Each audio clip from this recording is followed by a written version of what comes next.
Hello बच्चों, और question is an ideal gas is adiabatically expanded 1.5 is expanded adiabatically.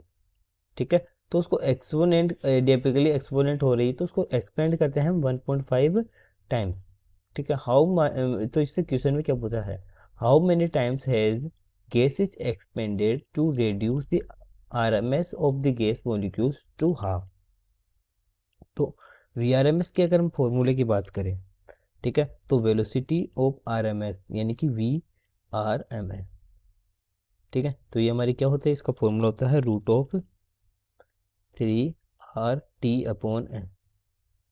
ठीक है, आर और एम यहाँ पर हमारे कांस्टेंट होते हैं। ठीक है, क्योंकि अगर एम की बात करें मास है, और ये जो आर है ये कांस्टेंट है, ये दोनों सेम रहेंगे हमारे पास। ठीक है, क्योंकि सेम गैस है। तो इसने बोला है कि V R M S half करते हैं, यानी कि 1/2 वी आर एम एस को मैं हाफ कर देता हूँ। तो यहाँ पर कितना हो जाएगा इसका फॉर्मूला, 3 r को सेम रहेगा, टेम्परेचर मान लो टी डैश हो जाता है, अपॉन मास भी सेम रहेगा। तो देखिए यहाँ से अगर मैं वैल्यू पुट करूँ वी आर एम एस की, तो कितना हो जाएगा, √3 r t/m equal to √3 r t dash. ठीक है, तो देखिए 3 r और m यहाँ पर कैंसिल हो जाएगा, तो मेरे पास जो टी डैश की वैल्यू मेरे को मिलेगी वो मिलेगी t/4। ठीक है, यानी कि टेम्परेचर को मेरे को कितना पड़ेगा, कम करना पड़ेगा, 1/4 कम करना पड़ेगा।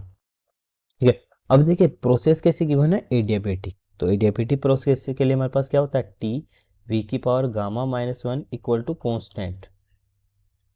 ठीक है, ये किसके लिए होता है, ये हमारा होता है एडियाबेटिक प्रोसेस के लिए। यानी कि मैं लिख सकता हूँ T1 V1 की power गामा-1 equal to T2 V2 की पावर गामा-1। ठीक है, तो यहाँ पर देखिए T1 जो है वो T है। ठीक है, V1 की पावर गामा-1 इक्वल टू T2 जो है वो T/4 हो जाता है, T/4 V2 की पावर गामा-1। ठीक है, तो यहाँ से मैं V2/V1 की पावर निकालता हूँ, तो V2/V1 की पावर गामा-1। ठीक है, डिवाइड लग जाएगा इधर, तो T से T कैंसिल हो जाएगा, कितना बचेगा इधर 4। ठीक है, यहाँ पर मेरा कितना बचेगा, इसको मैं इधर लेके आ जाऊंगा, V1 को मैं नीचे ले आऊंगा। ठीक है, तो गामा हमारे को कितना गिवन है, देखिए एडियाबेटिक एक्सपोनेंट जो है 1.5 गिवन है, यानी कि गामा हमारे को 1.5 गिवन है। ठीक है, तो V2/V1 की पावर गामा-1 यानी 1.4 - 1 इक्वल टू 4। तो ये कितना हो जाएगा, सॉरी ये 1.5 गिवन है। ठीक है, तो V2/V1 की पावर कितना हो जाएगा, 0.5 इक्वल टू 4।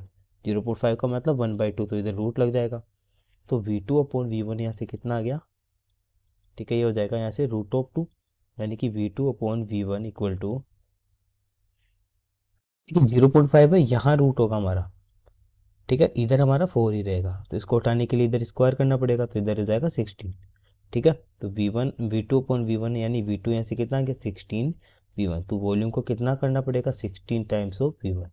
तो देखिए इसका जो राइट आंसर है वो कितना हो जाएगा, 16 टाइम्स हमारे को वॉल्यूम को सॉरी। ठीक है, तो यहाँ पर जो वॉल्यूम है वो कितना हो जाएगा, हमारा हो जाएगा 16 टाइम्स, ये इसका आंसर है।